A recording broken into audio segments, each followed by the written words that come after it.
Well, today we have transfer deadline day in the January window, and we also play up against Inter Milan, who are currently the runaway leaders in SerieA. If we don't win that game, we're not going to win the league. It's going to be exciting.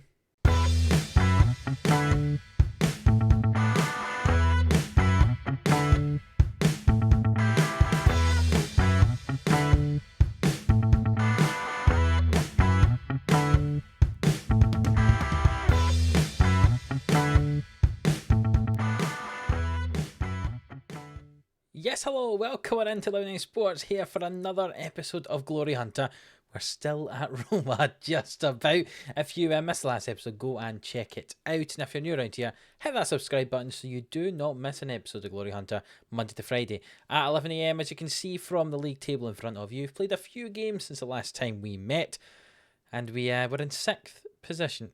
A win would take us up to 2nd though, so it's very tight in there, but you can see Inter Milan 5 points clear of 2nd place. It's vitally important that we beat them today in the game at the end of deadline day. So it's really important that we do beat them today, but as you can see from our previous meetings, we've lost the last 5 times we played against Inter, so it kind of feels as if it might be a little bit unlikely. Since we last met, as you can see, we've done very well. We lost one game annoyingly against Udinese. In a game that they had 4 shots, we had 28 in the whole game. And somehow we lost 2-1. I'm not sure how, but we did beat Bologna, we beat Crotone, we beat Salernitana, who get promoted again last year, so they're back in SerieA, and I still can't say their name. Our most recent game was we beat Sassuolo 1-0, and we did win 8-1 in the Italian Cup 3rd round, which means we do have a game up against Atalanta in the Italian Cup quarter-final. That'll be coming in a future episode. And the eagle-eyed amongst you will notice down the bottom there, we've drawn against Real Madrid in the Champions League first knockout round, and we'll be playing that in a future episode as well. The 2 legs of those game, that round, those game. That's not how you say words, is it? Those 2 legs, obviously spaced about 3 weeks apart, so they'll have an episode for each of those. So as I said, we are on transfer deadline day, and there's not really been a huge amount happen so far in the transfer window. And I don't know how much will happen today either. But Lazaro has been out on loan to Valencia. Hardly played for us this year. He's had 1 start in the whole season. He's not played well. We've got other options that can play there. So Lazaro, away you go. There's an option to buy as well for Valencia. So I kind of hope they take it. We've also sold a backup central midfielder to Atalanta. And I know you might think that sounds a bit strange. Why are you selling it to a rival in SerieA? Well, the answer to that is we made £12.5 million for a player who had 6 appearances for us, only 2 of them starts so far this year. He was kind of dropping down the pecking order in midfield. He wanted to leave. We've doubled our money on him, even though he's had 2 pretty poor years at the club. So, goodbye, Danny Ceballos. And we've also got rid of Samuel Gijo. You remember we signed him for free last season. Played all right for us in his season and his bit of a season this year, but he's not really found his place in the team, especially since we moved to 4 at the back. Zagadou and Romagnoli playing in there, Kaiki as a backup. Gijo was kind of struggling to get into the team. He was a bit frustrated, so we sold him for £11 million, and he's going back to Russia after his contract expired at Spartak. We signed him for free, but now he's away to Zenit, and we've made £11 million off that. The annoying thing is, though, as you can see on the right-hand side there, only 55% of our transfer revenue is made available to us at the moment because of the club's financial position, I'm assuming, so we don't actually have a huge amount left in transfer budget. So we'll see if we can do anything on this deadline day. And you can see some of the transfers that might be going on. It also says up there we've made a loan offer for Donny van de Beek. We have, in an attempt to replace Ceballos in the squad, maybe getting someone in on loan instead of buying them could work out quite well. So we'll see what happens there. There's also rumours that Tammy could be going to Man United and Sesko could be going to Juventus. More rumours further down the page there, as you can see. Pellegrini going to Tottenham. What is it with Tottenham trying to sign all our players? Chalanoglu apparently coming to us for £20 million. That's not happening. Nor is signing this goalkeeper for that amount of money either, I think. One thing to note, and perhaps mention, we'll see if anything happens with it. Veretout wants to leave the club because he's not getting to start in midfield. Well, with Camavinga, Pellegrini and Rice playing so well. So we have had offers accepted for him, but he's never really got a contract agreed with somebody, so we'll see if he ends up going away or not. He would like to go to Arsenal apparently, but Arsenal keep offering for Pellegrini instead of Veretout. So we'll see what happens there. 15 hours to go, and then we've obviously, at some point during this deadline day, have a game against Inter Milan as well. One other thing to mention as we're on transfer deadline day and we see his name pop up, we have signed Ralph Rangnick as our director of football. You know, the current manager of Manchester United. Well, we've signed him as a director of football. He's still at Locomotive in the game because we started before he went to Man U. So he's pretty good in terms of his stats here. So we'll see who he suggests as players to bring in throughout deadline day. And here we go, our first signing of deadline day. In fact, our first signing of the whole window. Donny van der Beek arriving here on loan. You can see a very well-rounded midfield option for us. Can play in central midfield or attacking midfield. Getting him in on loan, I think that's going to be a good option. Selling Sebastian for 12 million, bringing Van der Beek in on loan. I think that's a pretty good window in terms of those two changes going on in the squad. We've not lost any quality in there, and we've also made some money. He did also reject Sassuolo, which means at least we're more desirable than Sassuolo to come in on loan. We do have an option to pay £31.5 million for him as well at some point during the loan. So we'll see if we choose to do that at some point. Jan Thielman did have an offer accepted from us from Southampton. £30 million they offered for him. He rejected the contract, however, so we're not getting rid of our 4th or 5th choice striker at the moment. We've had an offer from Napoli for Veretout for £10 million, which we will reject. However, AC Milan have offered £24.5 million. Now, Jordan Veretout is a very good player, but he is 30 years of age. He will only be declining. He's on £100,000 a week. We could strengthen the rest of the side if we get rid of him. I just don't know if I want to sell him to a direct rival in AC Milan. You can see Milan currently above us in the league. Would that be strengthening their midfield too much if we do that? Just now, they've got Kessie, Tonali and Benazir. I'm not sure how Veretout would fit into that midfield, to be honest. So they're probably just going to be paying £24 million for a squad player, and I think I'd probably be alright with that. So we'll accept this offer, and we'll see what happens. See, we could save £100,000 a week and get 24 million in. 10 hours still to go in the window. We could have a chance to replace Veretout with perhaps a younger specimen at some point during the rest of this window. Only 8 hours to go though, so it could be a bit tight. We'll maybe have to have a look to see who's being offered to us. And indeed, here we go. The transfer is about to go through. We will receive £13 million upon completion of the deal.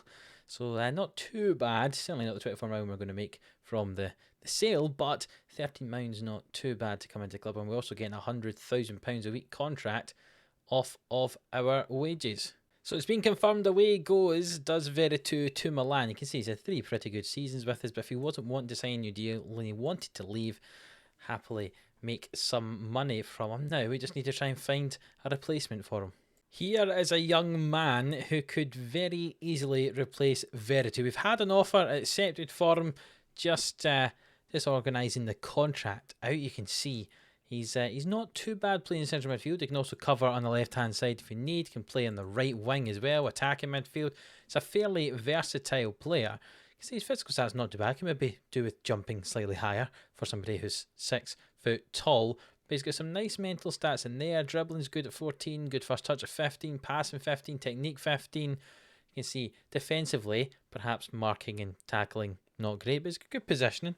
And his vision's good as well for when he's trying to pass the ball with his 15 passing. So should be a fairly good addition to the squad. Bear in mind as well, he's not going to be a starter either. We've got Camavinga, Rice, and we've got Pellegrini who start there. We've got Van de Beek coming in on loan now. We've got possibly Johansson coming in. Some nice, strong midfield options for us there. About £10 million you can see is what we've offered for him. And he could develop into a very nice player indeed. You can see he's been at Copenhagen. We've kind of rated them with their Icelandic talent. We've taken Christensen to play left back. And now we're stealing Johansson to play in central midfield. And you can see here Johansson has signed now. You can see he could improve a lot according to our scouts there. 3-star player at the moment. He could very much improve that. You can see he can play off the wing or can play in midfield. We'll probably play him as a central midfielder, obviously, with the formation we're currently using. Left-footed only, which would mean if he was playing on the right, we'd want to use him as an inverted winger. You never know when we change to that formation. When we play 4 at the back, he could play off that right-hand side if we need him to. A very versatile player. And I think one that could develop very, very nicely. You can see he's already worth 20 to 30 million. We only paid 10. Does leave us with 10 million still in the bank. we'll see what we can do with that, if anything at all. I'm not sure quite where we'd want to strengthen, really, if I'm being honest. I'm quite happy with this at fullback. We've got Dallo, Christensen, Calafiore and Salamakers as the 4 options there now. In central midfield, we've got, Pellegrini, Rice, Camavinga. We've got Tolisso there. We've got now Johansson. We've got Van de Beek coming in. We're full of options there. Going forward, we've got Abraham, Sesko, Thielman, who might be leaving, might be staying. If he leaves, we might bring someone else in. But we've got Kramaric and Cancellieri as well. Maybe a winging option, a winger if we choose to play with wide men. But I mean, Salamakers can play on the right hand side, as can Thielman, as can Abraham, I suppose. Cancellieri out there on the right hand side as well. Left hand side can be covered by a few players as well, including Johansson, who can now play there. We've also got, who else can play on the left hand side? Oscar can play on the left hand side as well. Maybe someone who can play in that left wing as well as up front. But I don't really know if we need another striker. Kramaric, Sesko and Abraham are doing well as the 3 of them. And as I say, maybe if Thielman goes, we'll bring someone in to replace him, but I'm not sure. One place maybe we could do with some help is centre back. If we play 3 at the back at the moment, you can see if Kaike goes to play at centre back, our only backup option at centre back is Declan Rice, which, I mean, Rice plays in midfield obviously, but he can cover at the back. But maybe because of Solskjaer, we could do with bringing in another option at centre back. Now, I'm just having a look to see who's currently transfer listed, and I don't want to just raid Man United, but Victor Lindelof is up for £2.7 million, and I feel, if you look at his stats, he's a fairly decent centre-half for £2 million if we can bring him in. You can see he's got very nice physical stats there, 6'2", heading's 13, can maybe be a little bit better, but marking a 15, tackling a 15, possession a 15. He's got good passing to play as a ball playing centre back as well. Nice first touch. His dribbling's okay for a centre back. Maybe this is the man we'll bring in. You can see he's on £140,000 a week. We'd have to pay him less than that if he arrived here, but let's see if we can make this deal happen. Let's make the offer of 2.7. They're happy with that. 2.7 feels like a bargain to bring in Lindelof as we get to here. And Roma's Lindelof offer accepted. His wage demands, look at that, 59 to 75. And happy to be a squad player. I think this could be a cracking signing indeed. If we could bring that down to 60,000 for a wage and maybe 2.5 signing on fee. Let's see if he's happy with that. We'll try once. Look, we've asked once. We've asked once nicely. Okay, Victor and your agent Stefan Bachmann. Bachmann. It's okay, Bachmann. Just, if you take a step back, man, and accept this offer. See? Just have to ask nicely. There we go. £60,000 a week, I feel, is not too bad for a player of his quality. I mean, look at that. He's pretty good as a ball-playing defender. I think that's a great option as a 4th or 5th choice centre-back, don't you? Clubs keep coming in for our young goalkeeper Daniele Carretto, who's actually played a few games for us this season. We're not selling him. As simple as that. He's got a very good future. I think he's a good prospect. Certainly not selling him to people in our division. Zagadou has had an offer made for him from Hertha Berlin, and we will reject that offer. Wolves have made an offer for Lindelof. However, he has chosen to sign for us, so we will accept that.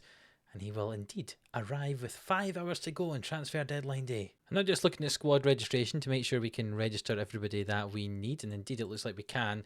There's no rules about the number of players changing from last month. I think it's a Champions League that happens in, isn't it? So we'll need to see if we've made too many signings for the Champions League. I'm not sure if we have or if we haven't. Only people that need registered are obviously those who are over 22 years of age. So we've selected Lindelof into there, and if we select Van de Beek as well, and the rest of those who are not selected are all youngsters. Look at that. Sesko, Thielman, Cancellieri, Johansson, Camavinga, Christensen, Kaike, Carretto. A large percentage of this squad are under 22. Look at that. Only 16 players actually registered for the league. The rest of them, all youngsters. The reason I was making sure I had them registered was because I think we'll be playing our game at some point before the end of deadline day, so I want to make sure they were registered in time for the game that we have to play. I'm not sure what is happening up here. Surely we have a game at some point? Like, it doesn't magically go to like 11 o'clock at night and then the game, like, we play at 7 o'clock and it's 6:15. Just looking at some of these agent offers we've been offered, and some of them are not very good at all. I was hoping perhaps Ralf Janrik might have given us better options than that. So this latest offer for Corretto, we've rejected it. It's 18.55. The game kicks off at 7. Is it magically going to become the game, or is the countdown still going to happen? The answer is the game's going to happen. Right. Interesting. If you look at this as well, there's games on at 9 o'clock. The window closes at 11, so if the game finishes, they'd have 15 minutes left to, maybe not even 15 minutes left to complete deals. Very strange, but we do have Inter Milan today, so let's get into it. It looks like that's all that's going to happen in transfer deadline day anyway so far, bringing in Van de Beek and Lindelof, so stealing Man United's backup players. Maybe not the smartest idea, but we play Inter Milan today, and let's show you the team that's going to play that game. Well, interestingly, Declan Rice is currently out with an injury. I seem to have forgotten that he pulled knee ligaments yesterday on the 30th of January, the day before this game. So he's not going to be playing this game against Inter Milan. And Kayke is away on loan. He's not. He's on international duty to the under-23s for Brazil, which means we're actually going to have to play Lindelof and Van de Beek, even though they've both just arrived at the club today. I'm not sure how that would work in real life. Surely they would still be flying over to Rome at this point, but nonetheless, we'll use it as a quirk of Football Manager that they're both able to play today. So this is the team we're going to go with. Patricio in goal, Zagadou with Romagnoli and Lindelof either side of him. You can see Lindelof doesn't have a number yet. We'll give him one at some point. Christensen in the left wing-back position, Dalot on the right, and Camavinga will be partnered by Pellegrini and Van de Beek in there. That's because we have no Declan Rice to play in midfield alongside them. There was other options. We could have played Tolisso. We could have played our new man Johansson as well. We could have played Jakic in there. We could have played Oscar. But we're going to go with Van de Beek. Why not? We've signed him. Let's use him. And Abraham and Sesko partnering each other up front. 12 goals for Abraham, 14 for Sesko this season. Let's see if they can add to that tally today. We'll give Lindelof his number 2. He has at Man United. We'll give Van de Beek number 8. Why not? He doesn't need to have 34 like United. Give him number 8, an important midfielder for us. And Johansson can get number 17. I like selecting numbers specifically. I know some people don't, but I like putting numbers in. Right, just having a look at the recording time. This feels like it's going to be a long one, but hopefully this game will make it worth it as we play against top of the table, Inter Milan. And really, when you look at the league table, we need to win it.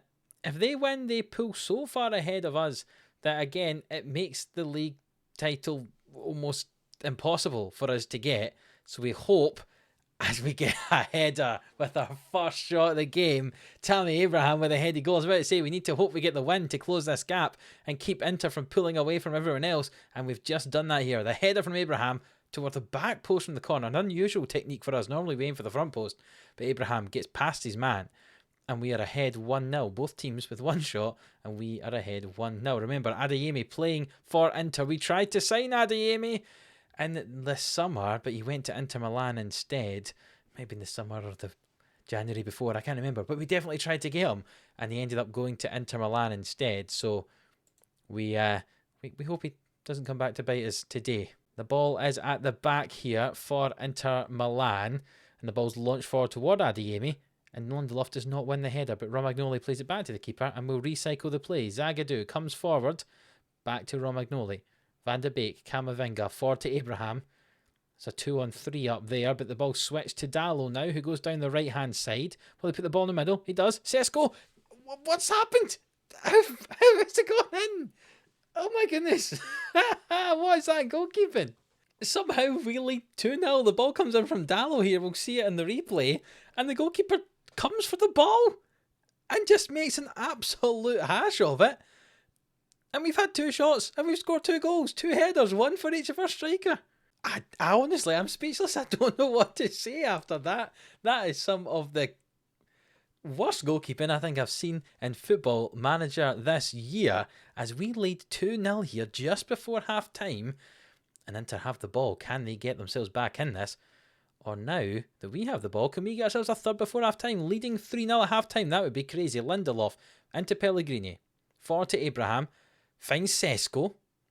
He gets by his man. He hits it from a long way out. He scored a goal. He's second of the day. We lead 3-0 against league leaders Inter Milan. Is this going to be our year? It could be. Pellegrini plays it into Abraham there, and it's to Sesko. When you look at him here, and he's got so much work to do, but he turns around and he just goes, I'm going to hit it for 20 yards out, and the keeper's got no chance as he takes too long to dive. And we've reached half time, and we lead 3-0. Look at our expected goals. Half a goal is our expected goals as we lead 3-0. Inter having more shots, more XG, but every single one of our shots bar one has hit the target, and that's what matters as we lead 3-0 here. We're going to change our mentality to play a little bit more cautiously. Never mind balanced, cautious. And we'll encourage the team here as we make our way to half time. We'll say I'm happy. Everyone seems happy with that. And we'll leave the same 11 players out on the field. You can see on his debut, Lindelof doing well at the back, 7.1. Van de Beek's a 6.9. Perhaps not the best, but doing good enough to get a 3-0 lead at the moment with an hour on the clock. And there's a chance for Inter Milan here to try and get themselves back in the game. The ball swung in. Zagadou clears it away. And are we going to break away for a fourth? Sesko finds Abraham. He's through on goal. Oh, the keeper comes well out his box, but it's fallen to Sesko. He tries to chip him. Oh, it's off the crossbar. Oh, I'm getting so excited here. So animated. There's so many chances for us to get another goal there. I thought Abraham had it, but the keeper managed to come out well outside his 18-yard box. It fell to Sesko, who could have chipped him, but just off the top of the bar. And we've got another chance here with 20 minutes to go. I'm going to have to adjust my headset there as I nearly knocked it off my head with excitement there. Zagadou finds Camavinga. Again, I've not made a change yet. The same 11 boys that started the game. Oh, and Van de Beek just kicks it straight off the midfielder. And Adeyemi collects it. DeMarco to Adeyemi. Is he going to score? No, he's not. That's why we've got Tammy. That's why we've got Sesko. We don't need Adeyemi. Van de Beek is going to come off because, I'll be honest, that was a bit worrying what I just saw. And we'll bring on Johansson to play for him. Johansson getting his debut today. Christensen struggling for fitness on that left-hand side. So we'll bring on Calafiore. So that left-hand side of our midfield, if you include a wing-back as a midfielder, changing here. So hopefully that doesn't make too much of a difference. As Inter come forward. Finds Adeyemi. He's in behind the defence here. That's surely offside. It looked offside. We'll see if it's given as offside as VAR have a look at it. There's 50 minutes to go. They've given them the goal. And is this the time that Inter Milan come back against us here? It was a well-timed run from Adeyemi. That's why we wanted to sign him. But he's here at league leaders and title holders. Inter has a good ball through from Koopmeiners and a well-timed run from Adeyemi. And I worry that Inter might start turning this around. At the moment, there's 10 minutes to go, and I'm going to make one last change, and we're going to go a little bit more defensive, I think. Abraham and Sesko both having a good game up there, but we'll take off Abraham, and I'm going to bring on a defensive-minded midfield player. Jakic can play as that anchorman defend in midfield. Our wing-backs are going to change to be wing-backs on defend. We are going to sit. It's as simple as that. Sesko can act as a deep line forward. We're just going to drop back. If you look at ourselves out of possession, we're going to drop a lower line of engagement. Drop the line, not much higher or higher, just a standard defensive line. And we're going to not trigger the press as often. We're going to sit back, let Inter have the ball. And when we've got the ball, if I can find the bit in possession, we're going to waste the time a lot and we're going to slow the tempo right down and play much shorter passing. Confirm those changes. 10 minutes to go. We're shutting up shop. Let's see if it works. The changes haven't happened yet as we have a highlight here. Could we score another one before we make those changes? That would make life a lot more comfortable. Calafiore with it on the left-hand side, back to Romagnoli. They're keeping it between the two of them. It's gone all the way back to Ray Patricio, who's well out of his goal. And he finds Lindelof, and Lindelof can come forward with it. Playing pretty well in his debut here for Roma. Abraham with it in the channel on the right. Dallo, can he put the ball in the box? Pellegrini, Dallo, this has got to go in the box now. Abraham heads it. Oh, just over the bar. Still lead 3-1. The changes are about to come into place as we sit there and go defensive for the last 5 minutes. It's got to added time now. The last 3 minutes added on. No highlights since we changed it. We shut up shop. We hold on to the 3-1 victory against league leaders Inter. And we've closed that gap. And Inter no longer the runaway leaders. Well, goodness me, that was exciting. I'm just about taking a deep breath I'm just about recovered from that. I think you can see we've played a game more than a lot of teams around us, but we are now 5 points behind Inter Milan. Lazio, Napoli, AC, if they win their games, it's closed the gap right up to Inter. So we've brought Inter back into the title race. They were running away with it, but now there's a race on. They're still leading that race, but a lot more teams just behind them. So we've just beaten league leaders Inter Milan. You can see they are lovely 3-1 victory. The next two league games are against Lazio, who are currently in second, and Juventus, who are currently in sixth. And to be honest, we've got to show you them. They're going to be so important when it comes to deciding the direction of this title. The episode after that, you'll get to see our Italian Cup quarter-final. Could we get some silverware finally? Season 3 is going to be a tough one against Atalanta, who are up with us. You can see they're in 7th in SerieA at the moment. Be a tough one. See if we can get through that. And in the episode after that, we're going to have the Real Madrid first knockout round, first leg in that Champions League last 16. It's very, very exciting this month of February coming up. There's going to be lots of episodes to show you, and hopefully we can do well. Who knows? Maybe three titles, 3 bits of silverware in this first season after 2 disappointing years. Maybe we're turning it round. Who knows? You can see we lost to Udinese at the start of this month, but before that, the last time we lost in the league was against Napoli. So we've done pretty well in Serie A so far. Let's see if we can continue that against Lazio and Juventus in the next one. If you have enjoyed this episode, I know it's been a bit of a bumper episode, please do leave a like on it. It really does help us out. Subscribe to the channel if you haven't already. And until the next one, where it's Lazio and Juventus, we'll see you then.